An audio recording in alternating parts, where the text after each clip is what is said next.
It's on the 9th of July, 2025, of course, at 9 p.m. or around 9 p.m., that the moon in Capricorn creates an opposition with Jupiter. So it triggers the energy of Jupiter.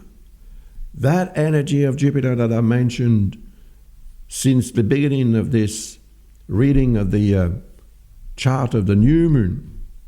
Because as you remember, most probably, on that day when the new moon occurred, it was conjunct Jupiter. So it was promising something.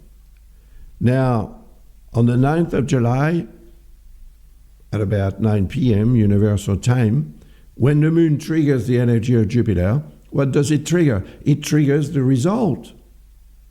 So if you've been able to take advantage of a very interesting opportunity, most probably you will thank yourself from having done so, because the results are going to be quite extraordinary.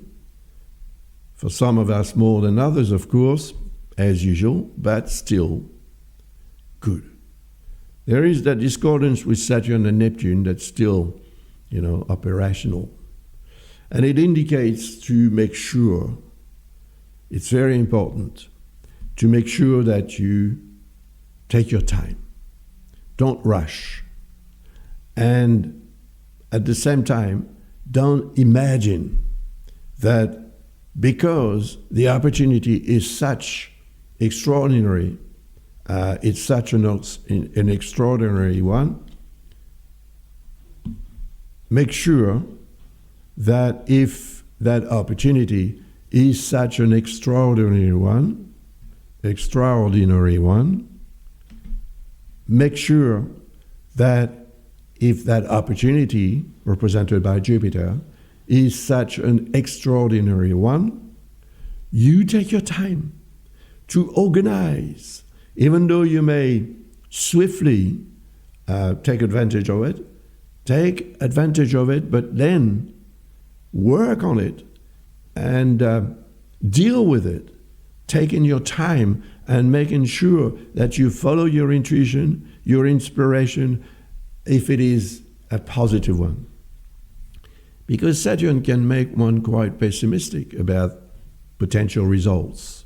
So if you begin to doubt your own ability to obtain positive results, Saturn is going to amplify the pressure and makes things more difficult for you. So you would actually not really benefit from what and how much good Jupiter has to offer. But the moon is in harmony with Vesta, which promises also a potential harmony in your life. So you will not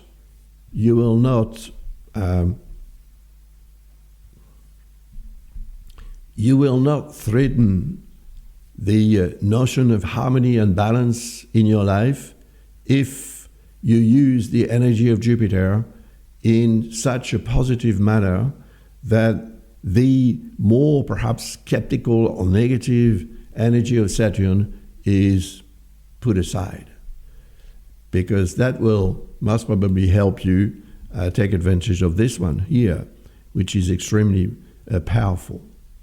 Because Jupiter represents success, so if that success in your life is something that you can actually assess and access, then you will. And the full moon that occurs next is also quite interesting, because it is the moment when the energy is at strongest, and that's when actually you must prepare and begin that preparation, which is going to last for about 2 weeks before the following new moon. So let's have a look at the next configuration. It's on the 10th of July at 8:37 p.m. that the moon will be opposite the sun, creating what we call the full moon. The moon is here at 18 degrees and 50 minutes in Capricorn, and the Sun is across, of course, at 18 degrees and 50 minutes in Cancer. So there is an opposition, but that's just normal, I would say. But the full moon creates an exaltation of our own emotions. So we may feel more vulnerable to some kind of situations because we may feel that we are not able to control our emotions as good as we are used to, perhaps. But the moon is in Capricorn, and Capricorn is Saturn's sign, so it means also that we may be much more rational about what happens in our life, so less affected by our emotions.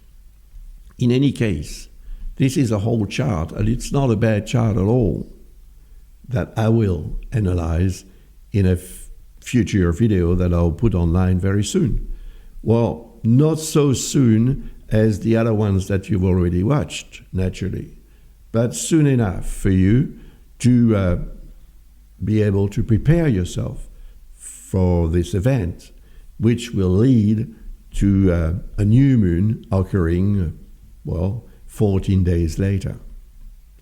So, thank you very much for your interest in my work and for watching this video and all the short ones. And I wish you all the very best. I thank you for your appreciation of what I do, which is, of course, my motivation to continue. And yes, take care and take advantage of all the nice configuration that occur and that will occur until this full moon, and after that as well, because Jupiter is going to remain in Cancer for about a year, until the 30th of June next year. So I will talk about this planet over and over again in all the videos that I'll put online until it changes sign to transit in Leo, which is not going to be bad at all, actually. So that's it for now. Thank you once again. See you soon and take care. Bye.